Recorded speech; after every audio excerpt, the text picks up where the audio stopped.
أعوذ بالله من الشيطان الرجيم. بسم الله الرحمن الرحيم.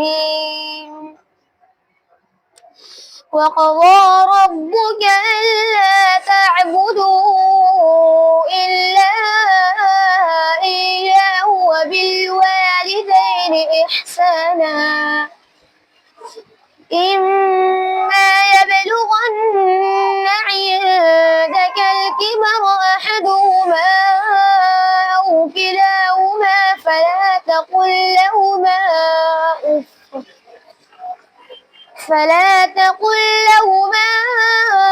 أف ولا تنهرهما وقل لهما قولا كريما